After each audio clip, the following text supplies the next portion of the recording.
Welcome to Bamfordrose and another question of the week. This week it's, I've got a new Vanquish, do I need any more power?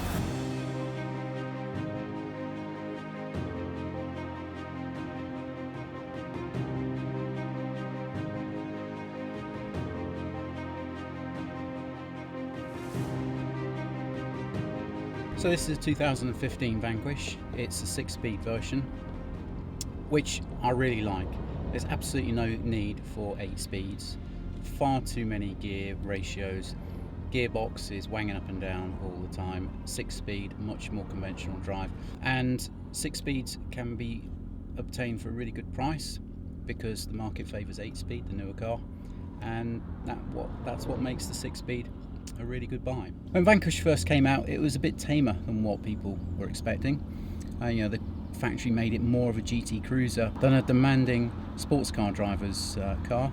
It had the new iteration of the 6-litre V12 engine with intake and exhaust variable cam timing, and from previous V12 Vantage and DBS, power went from 510 horsepower to 565. Now we've got the exhaust of this car at the moment in silent mode, and if I rev her up, that's stealth mode for when you want a quiet, cold start. But if we just flick the magic switch,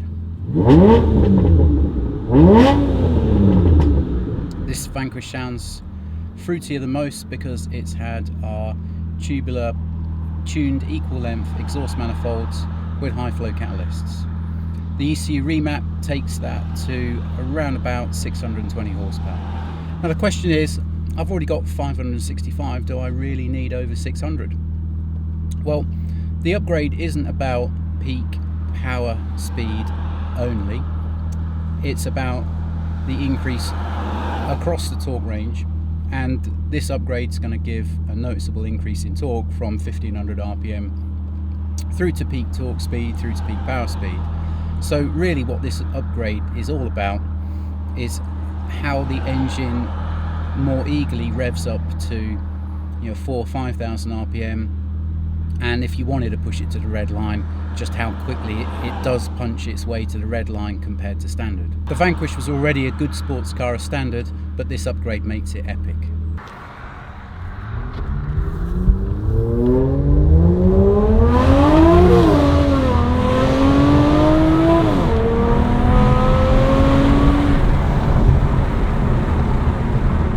So the modification hasn't changed at all the low speed drivability of the car. And if you were just going to tickle the throttle and just leisurely go through the gears, the car behaves as it always did do. If you want to switch it into silent mode, then at this moment in time I can hear wind noise and noise from the tyre above the exhaust note. And then this is what it's all about. Short shifting through the box with that increased engine responsiveness and low speed torque.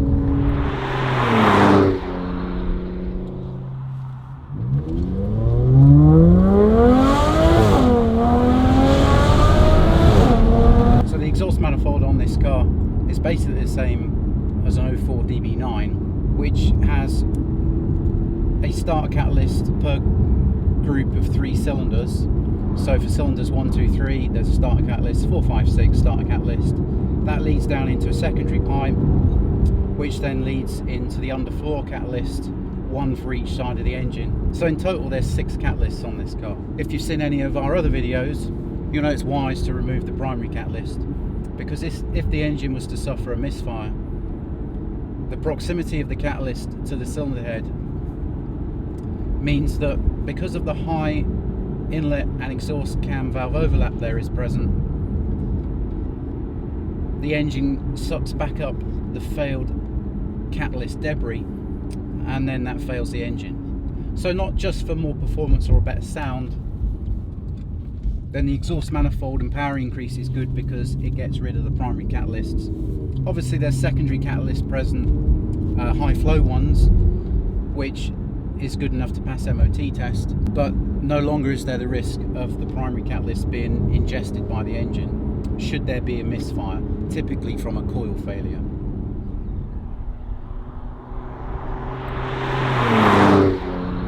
450 horsepower DB9, that exhaust manifold's got a considerable amount of loss associated to it because of the restriction caused by the primary catalyst.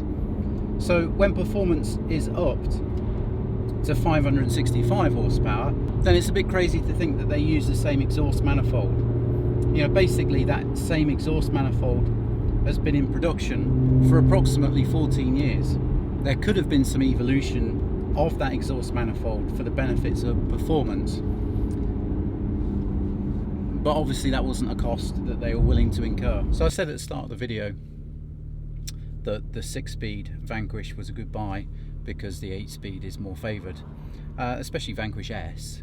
Then the roads like this, which are quite narrow, undulating, and a little bit too small for this car, with this car in stiff mode damping and sport mode, then it really is good and almost good enough. And any need for anything more, thinking that a Vanquish S is the car that you need to have because you pedal a bit quicker, I think this car is going to satisfy most drivers that want a rewarding drive. So we're in sports mode for suspension, and in soft mode the car is quite wallowy on roads like this, but now it's really stiffened up and it is quite a rewarding drive. Very little body roll.